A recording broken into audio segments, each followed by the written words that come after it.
Assalamu alaikum everyone. Welcome to my channel Study Line. Today I will discuss about daily uses English sentence. So let's start. তুমি কিভাবে কি করেছিলে এমন sentence ready করতে আমরা কি বলতে পারি হাউ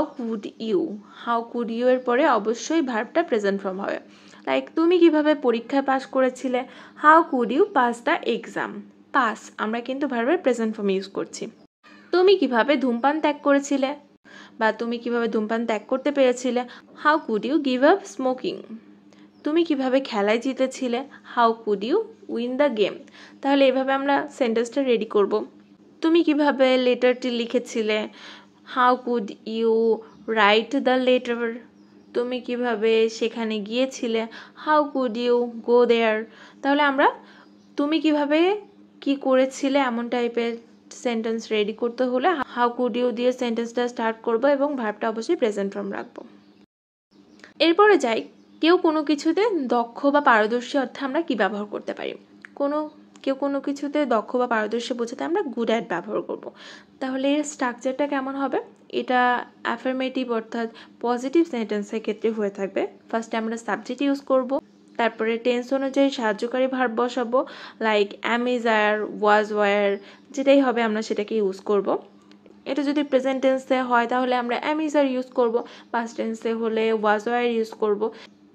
এরপরে আমরা যে দক্ষ বা পারদর্শী অর্থাৎ গুড অ্যাটটা ইউজ করব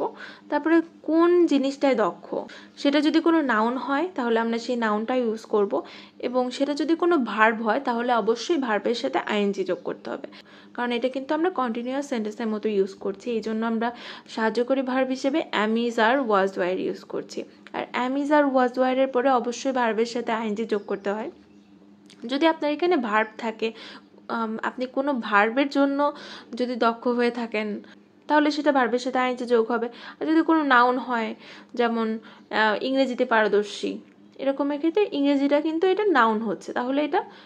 এটার সঙ্গে তো আর আইএনজি যোগ হচ্ছে না এটা নাউন ডিরেক্টলি নাউন হচ্ছে এরপরে যে বাকি অংশটা থাকবে সেটা ইউজ করব তাহলে আমরা এক্সাম্পলটা দেখি সে ইংরেজিতে পারদর্শী হি ইজ গুড অ্যাট ইংলিশটা নাউন আমরা নাউন ইউজ করছি আর সেন্টেন্স স্ট্রাকচারটা রুলস মেনে চলছে লাইক ফার্স্টে সাবজেক্ট হচ্ছে তারপর অ্যাম ইজ আর ওয়াজ ওয়ারের মধ্যে পারদর্শী এটা প্রেজেন্ট টেন্স তাই ইজ ইউজ হচ্ছে ইংলিশে পারদর্শী এই জন্য আমরা বলছি গুড অ্যাট ইংলিশ এক সময় আমি সাঁতার কাটায় দক্ষ ছিলাম সাঁতার কাটা এটা একটা ভার্ব তাহলে আমরা সেন্টেন্সটা কিভাবে রেডি করতে পারি ওয়ান্স আই ওয়াজ দক্ষ ছিলাম once I was good at সুইমের সঙ্গে আমরা এখানে আইএনজি যোগ করছি তাহলে once I was good at swimming এক সময় আমি সাঁতার কাটায় দক্ষ ছিলাম সে ইংরেজিতে কথা বলায় পারদর্শী হি is good at speaking in English তারা ক্রিকেট খেলায় দক্ষ ক্রিকেট খেলায় এটা কিন্তু ভার্ব তাহলে দে আর গুড অ্যাট প্লেইং ক্রিকেট এখানে আমরা আর ইউজ করছি কেননা এখানে দে আছে আর এটা প্রেজেন্ট টেন্স সে মেয়েদের সাথে কথা বলায় পারদর্শী she is good at talking to girls or he is good at talking to girls ছেলেটি ছবি আঁকায় পারদর্শী the boy is good at drawing ছবি আঁকা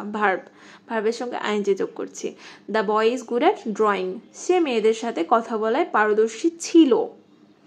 এর আগেটা আমরা বলেছি সে মেয়েদের সাথে কথা বলায় পারদর্শী এটা কিন্তু প্রেজেন্ট টেন্সে ছিল আর যদি আমরা বলি সে মেয়েদের সাথে কথা বলায় পারদর্শী ছিল অর্থাৎ তখন এটা পাস্ট টেন্স হয়ে যাবে তাহলে আমরা সেন্টেন্সটা রেডি করব he was good at talking to girls was use করছি আমরা এখানে তাহলে আমরা বলতে পারি কোনো কিছুতে দক্ষ বা পারদর্শী বোঝাতে আমরা সেন্টেন্সটা গুড অ্যাট দিয়ে রেডি করব